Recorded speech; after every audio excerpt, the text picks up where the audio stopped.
Welcome to this week's episode of Insight. During this week's show, we're going to cover two topics. The first one's going to be the ongoing aggression against Iran, and then we're going to move on to the recently held Board of Peace meeting in Washington, D.C.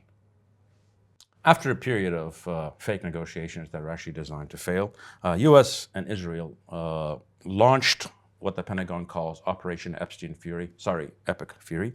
The strikes initially targeted the supreme leader of Iran, Ali Khamenei, who was killed in his house, along with other prominent military leaders. One of the first casualties of this war were more than 160 schoolgirls that were killed in their elementary school in southern Iran. These massive bombings are continuing across the country. They started off targeting military and as governmental installations, but recently they've essentially turned into carpet bombings. Iran has responded in a massive way, attacking civilian and military installations in almost all of the Gulf countries, except for Oman, plus Jordan and Israel, and in one or two cases, depending on who you believe, Cyprus.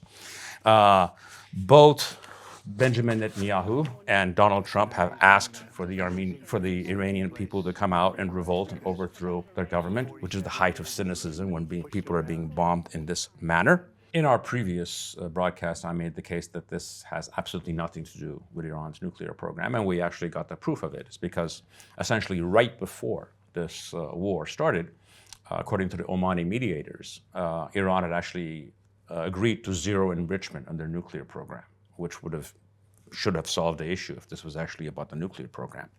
Moving on to the biggest issue that started this war, which was the assassination of the Iranian supreme leader.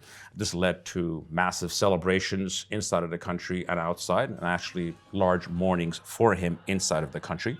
What is missed by the people who killed Mr. Khamenei is they clearly do not understand Shia martyr culture. There's actually no more fantastic way for an 86-year-old man with cancer to go than to be in his house with his family, being killed while he's on the job. And he actually made him probably historically a far greater hero than he otherwise would have been. The economic effects of this is, especially with the closing of the Straits of Hormuz, where 20% of the world oil flows, at this point, it's raised oil prices way above $80, and many analysts believe it's going to actually get to $100, $120, which almost certainly will cause some kind of a worldwide recession. How long this goes, nobody knows. If I was to guess, this regime probably survives this war. Again, the metrics of how we judge success in this case is different. We have to understand that from the perspective of Israel and the United States, what matters here is the destruction of the Iranian national capacities and has nothing to do with the state. They will have no problem if the current regime survives in a manner that still allows full spectrum dominance for Israel in the Middle East. What they actually want is a failed state or a near failed state. To give examples, something like Iraq's Saddam Hussein post-91 or the last 10 years of the Assad rule in Syria. Given the fact that there's massive disparities between these two sides, they're actually very likely to reach those goals. Anybody who believes that this war is actually designed to bring democracy or freedom to the Iranian people is being incredibly naive. I don't believe in being overly moralistic in my analysis, but in real terms, this war is being orchestrated by people who are monstrosities of wickedness, who have an insatiable lust for blood. Let's move on to the impact of this war on our country so far. The first thing that we've seen is a flow of people escaping Iran. At first, they were essentially foreign nationals who were crossing the border to get to the airport to fly back home.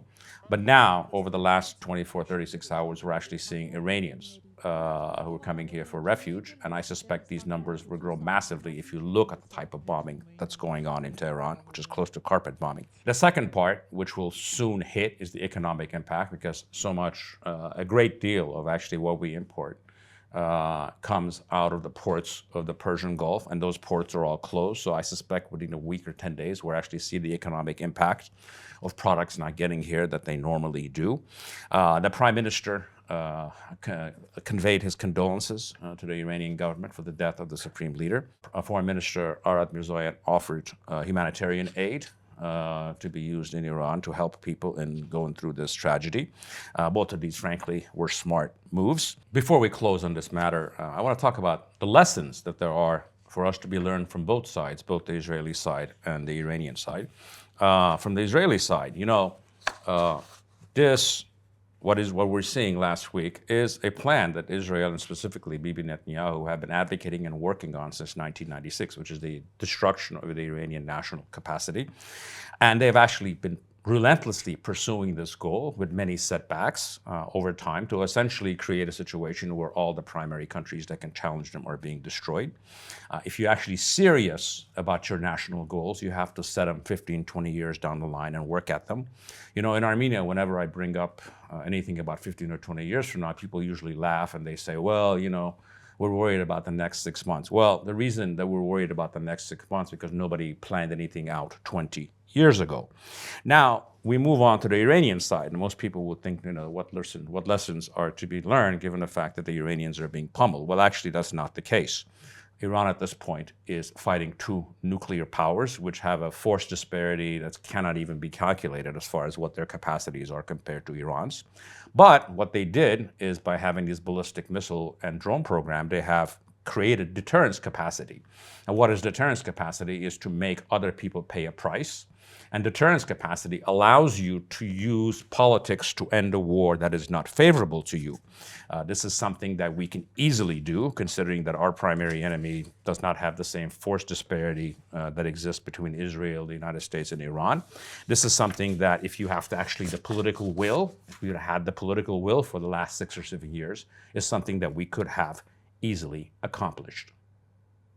Now we will move from the tragic to the ridiculous. 2 weeks ago, there was a meeting of the Trump Board of Peace, and we actually have exclusive video of our Prime Minister and Foreign Minister walking into that meeting.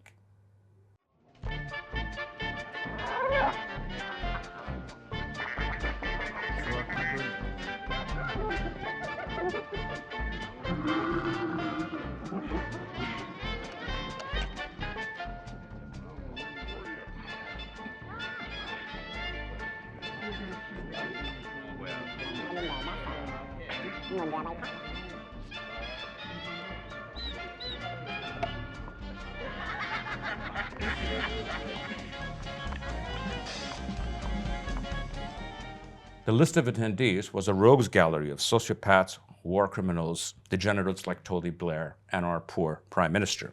If you want to have proof of my assertion, watch the following speech from a gentleman named Mark Rowan, who's a member of the Board of Peace and an associate of child sex trafficker Jeffrey Epstein, talking about the value of beachfront property at Gaza. This is a problem of peace. The coastline alone, $50 billion of value on a conservative basis. The housing stock, more than $30 billion as rebuilt. The infrastructure, more than $30 billion. $115 billion of value, it just needs to be unlocked and financed. Despite the clear criminality of all this, there are many who are criticizing the Prime Minister for attending this meeting, but they're absolutely wrong. At this point, given our growing relationship with the United States and our security issues, he really had no choice. However, what we can all hope for is to one day build up this country in a way that we can pass up joining such august institutions. Thank you for joining me in this week's episode of Insights.